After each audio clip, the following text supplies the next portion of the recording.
Ladies and gentlemen, in his new book, Don't Be Canada, How One Country Did Everything Wrong All at Once, National Post columnist Tristin Hopper critiques almost everything. In a nutshell, he makes the case that Canada is a basket case policy-wise, and as the kids say, he brought the receipts to back up his claims. Let's welcome Tristin Hopper onto our airwaves. Hi, Tristin. Welcome back to the show. Hi, thanks for having me. Listen, let me read you a note from a listener because I want to get into why you wrote this book. Okay, so Carolyn just sends us this note because I teased that you were coming on the show. She writes this: honestly, I find it in such bad taste for you to bring on somebody, I don't care how good he is, but he's espousing negativity in Canada right now when we're in a situation where we're more united than ever. Why create more divisiveness by hearing things about how bad Canada is? I don't think I'm going to listen to your segment. That's from Carolyn. Tristin, how do you respond to that, and what made you write your book?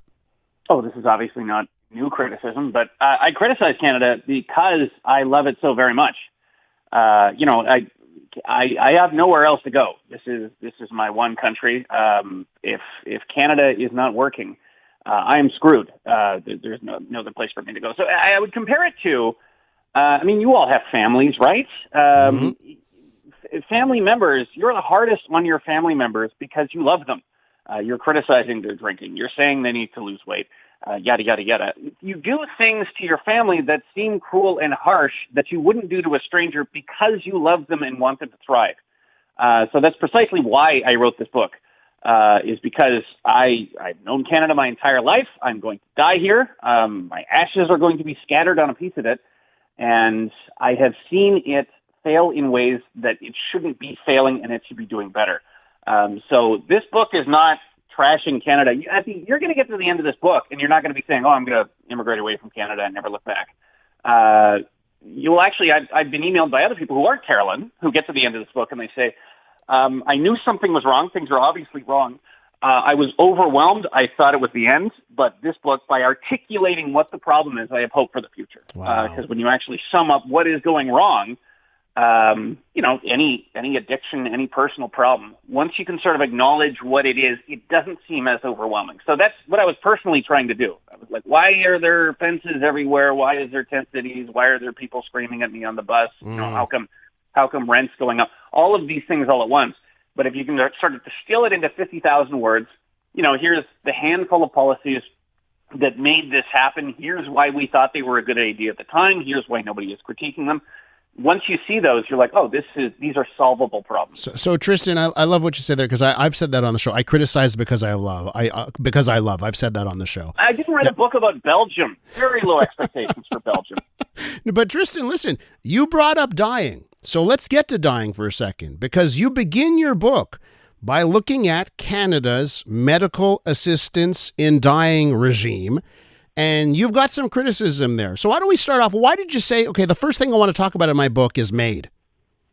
That's the one that I would say has gotten the most attention internationally. So what inspired this book is just me noticing that there's a number of things we're screwing up that foreigners are noticing, probably for the first time. Not that long ago, if you ever saw Canada mentioned in the foreign press, it was either just, some cutesy thing. Only in Canada, polar bear snuggles with Canada Goose or something. Or it would be, usually we were held up as a model of what to do. If you want to solve a debt crisis, do what Canada did in the 90s. If you want to have a proper functioning immigration system, do the points-based Canadian immigration system. So what I started noticing is, particularly in the last 5 years, there's been a lot of foreign press articles running the gamut from left-wing to right-wing, who are pointing to a policy issue in Canada and saying, my God, this has gone off the rails, and this is a cautionary tale of what happens. We should avoid whatever Canada did. I've seen this on everything from drugs to medical assistance in dying. And medical assistance in dying comes up most often and is cited everywhere from Jacobin to The Spectator. It runs the gamut left to right. And every chapter in this book isn't just – I only made it as part of a chapter in the book if it's something where Canada is uniquely bad. So, there's not a chapter about running up the debts or, having an ineffective military, because that's something you can find in other countries. But when it comes to medical assistance in dying, Canada has really stood head and shoulders above the other countries that have done this for a few reasons. We've gone farther than anybody else and suffered the most consequences. Now, Tristin Hopper is the author of Don't Be Canada, How One Country Did Everything Wrong All at Once. We can't go through every single section of your book, and I do want to point out, it's interesting how you put it, right? These are the things that really Canada is truly exceptional at being bad at. But if there's something else, and I take note of how you start off your chapters, the name of your chapters: harm reduction on crack, the world's most expensive free healthcare. Maybe in the time that we have, what's another policy decision that Canada really does excel at when it comes to bad decisions? I would have to say criminal justice. So probably your listening audience has had a bike stolen, has seen some evidence of sort of worsening crime. And again, you can find worsening crime in any number of Western democracies. But yeah, there are a few areas in which Canada does sort of stand out, where even Europe is looking at us and saying, I wouldn't go that far. So in terms of, there was actually just an example. We were sort of the first pioneers of the idea of identity-based justice. This was really controversial just a couple of weeks ago in the UK. They were going to put in new sentencing guidelines in which identity would play a factor in how harsh your sentence was. So if you were from a marginalized group, you would get a later sentence. And this was, this was so controversial, they actually dialed it back. Canada's been doing this since the 1990s. I would say we're probably the first Western democracy to do it. It started with Gladdy reports, and then under Bill C-75, which was introduced under the Trudeau government. And I should mention this isn't a partisan book. You're actually only going to see the name Trudeau 3 or 4 times. He's more a symptom of this malaise than a cause of it. Because if you sort of track a lot of these problems, they're going to predate the election of Justin Trudeau in 2015. I mean, he can supercharge a lot of them, but it's sort of a deeper problem than just one guy screwed it all up. Because again, we elected him. But anyway, where I was going with this, yes, this idea in which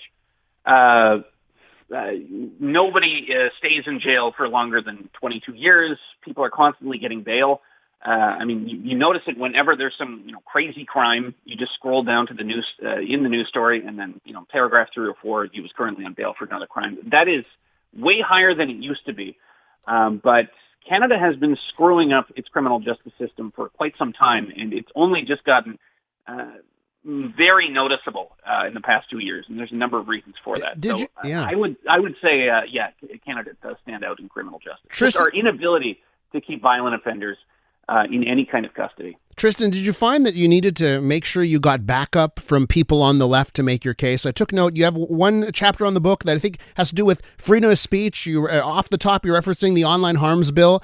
And who do you use to make your case? You're like, listen, guys, Margaret Atwood thinks this is crazy. Did you have to sort of make sure, I know you're saying this is not a political book, but in order to make your case, did you go to lengths to say, hey, this is not just people on the right that are criticizing. You got people on the left that think we're cuckoo bananas here.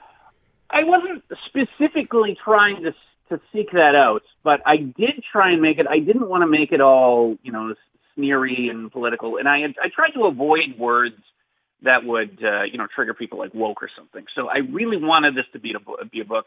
If you're not sort of dialed into partisan politics and you're not, you're not sort of dialed, you don't have a partisan opinion on these particular issues, I think you could take a career lefty and they could read this book and not be alienated by it and sort of like to see it. So, yeah, I did write it to be accessible to people from all sides of the political spectrum and people outside Canada as well. So this is, most Canadians are going to be reading this, but it can also be read by Brits, Americans, Europeans, because it is a portrait.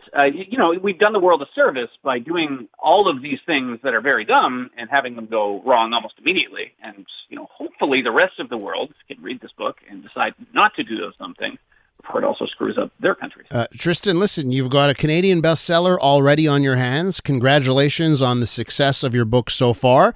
And, again, we didn't get to touch on other parts of the book. There's so many just little points of the book. You talk about the real estate bubble, and you start off with a great story about a Jeopardy champion in this country. So I'll let people make up their minds reading your book. I want to thank you for your time this morning. Thanks so much. Don't be Canada. Don't be Canada. That's right. That's the title of the book, How One Country Did Everything Wrong All at Once. That's the author, Tristin Hopper, right there.